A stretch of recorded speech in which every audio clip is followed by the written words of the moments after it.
This meeting is being recorded. Hello, wonderful. This is Sarah, and I'm here with Becky Tibbetts, and we're going to talk about leadership. We are in a world where everything is shifting, including leadership, and there are certain things that are wonderful about that. And then it's also a tricky time, right? It's kind of like the sand is shifting underneath us, and it's like, oh, what are the rules now? And Becky is here to teach us and help us understand the new rules of leadership. How are you, Becky? I'm great. No pressure there. The new rules. No pressure. I'm just going to highlight to you some transitions that we've seen coming. And really just, we've got the Brene Browns, the Simon Sinek's of the world that are kind of cultivating this new way of leadership and interacting as leadership. And so I have a background in human resource management. And so during my time in that, probably around 2017, we started seeing this shift as the millennials kind of really came into the workforce and really kind of this shift from a top-down leadership style, where like if we're at the top, we have the title and then we just tell you what to do and you go do it. And now we have more of this collaborative leadership that is really starting to invest in people. I love Gary Vee's idea of that. And Claude Silver, she's the chief heart officer instead of HR manager, right?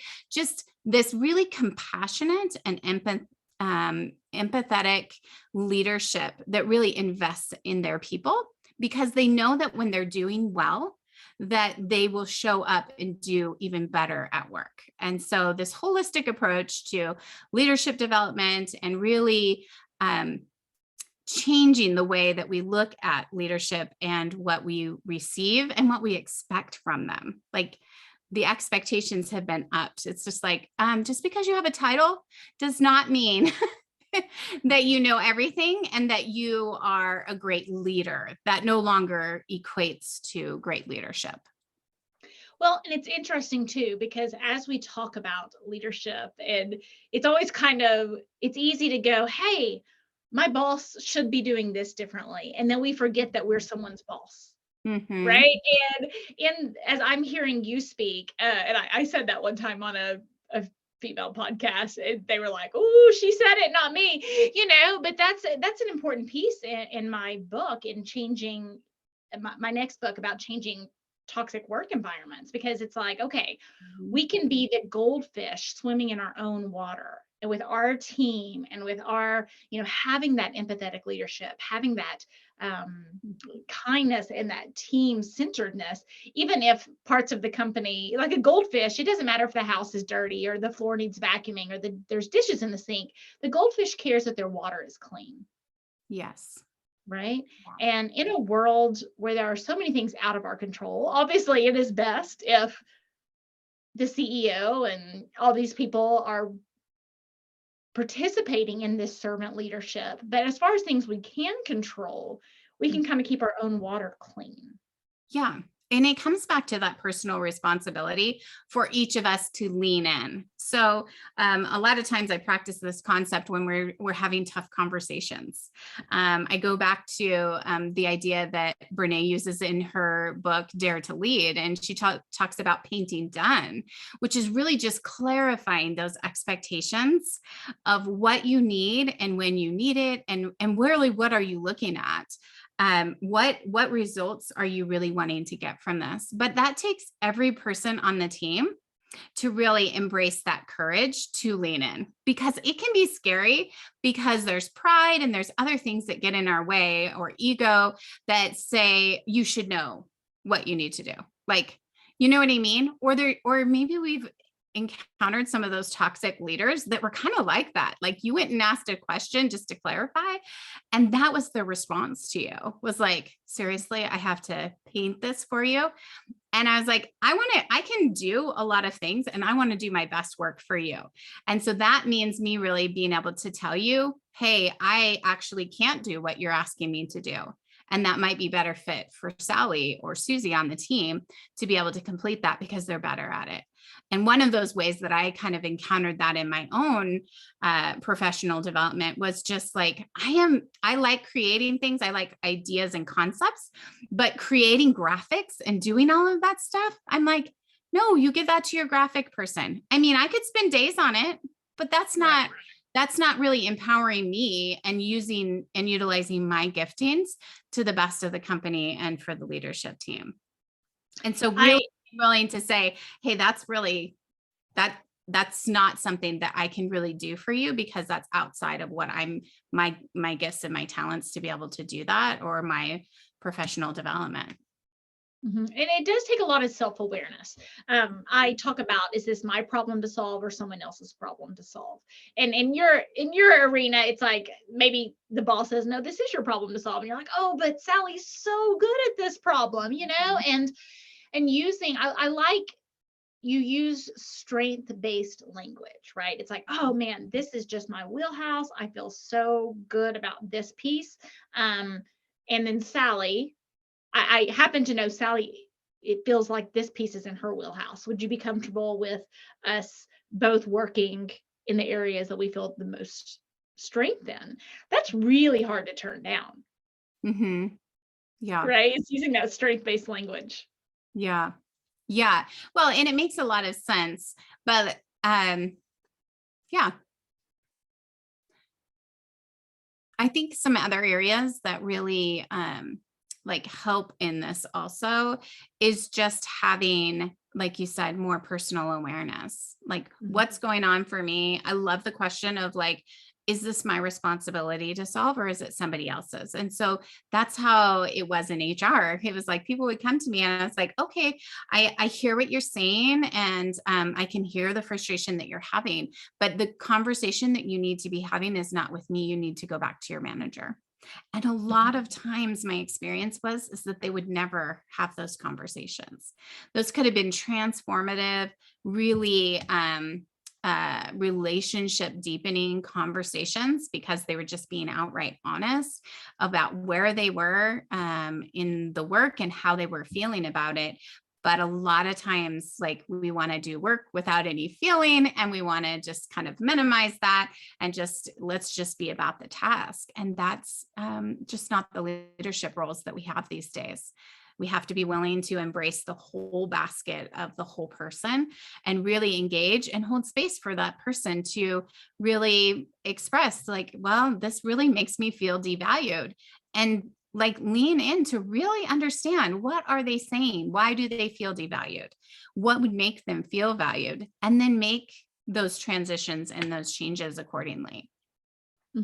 And you did use the word self-responsibility, because I as a leader, I can hear like that conversation sounding very scary, because it's like, you don't understand. Sally, we'll go back to Sally. This is like her 5th family emergency this month. Like, she's really like working the system here, in this. And I saw something, it's going to be this balance, right? And just having the hard conversation about balance, because I saw something about baby boomers, and it was like a reel, and a baby boomer was like, looked terrible, and they were doing like at a podium, and they were like, no, it's fine. I can work today, but I feel fine, and then the I don't know if it's millennial or iGen, but someone about my age, they said like, no, I don't feel that well, but I'm working from home, so it's no problem. I can, power through. And then I had the iGen, and it said, sorry, I've got a tickle in my throat. I need to take off today. And I think that is what is so scary, is that piece of the conversation, because there are people who are out of balance. Some people are out of balance and working themselves to the death, and you're pulling them off on a gurney in a heart attack. And there are some people who are like, this is wonderful. I can collect. In the COVID thing, I had a friend, and she worked for a government agency. And these people kept calling in and saying they had COVID exposures, but they were off for like a year. And she was so frustrated that they were working the system in that way. And I think that is what is so scary in this leadership, is we've swung from here, and now we're swinging to here, we're swinging back and swinging. Is that kind of what you've seen, Becky? Yeah, there's definitely always going to be the people that take advantage of the system, right? But really bringing it back to company culture and fit, like if your culture really has a strong purpose for people to want to show up for, right? And so, regardless of how bad I'm feeling, if it's something I'm really passionate about, I'm going to get up and I'm going to make myself like do those things. And kind of balancing that with really finding out a little bit more behind that. But like you said, if that is definitely the scenario, having that conversation with them of like, okay, so you've been calling in, you can work from home, and having those tough conversations. And then of course I'm an HR background. I'm saying, where's your policy? Like as soon as everybody went to home, working from home, there should have been a policy in place that says these are the expectations and these are what you're working and so on. And if you could work from home, then there isn't that free ride for the, for the free time off, so to speak.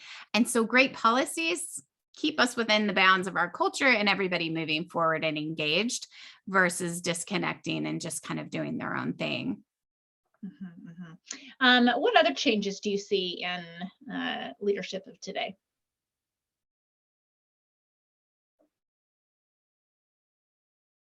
I think we've highlighted a lot of them. I think that there is definitely that shift from work-life balance to life-work balance. People are having that aha of like, I only get one life. I can always work, right?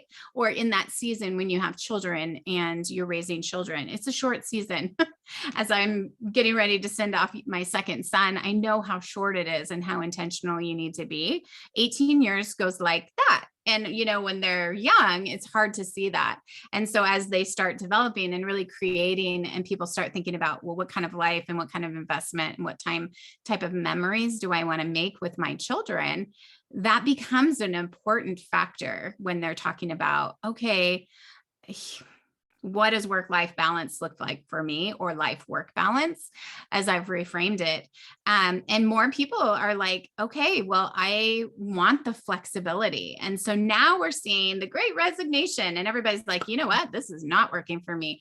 And a lot of companies are suffering that are just going, nope, you will be back in the office 8 to 5, 9 to 5, whatever their schedule is. That's not working for people.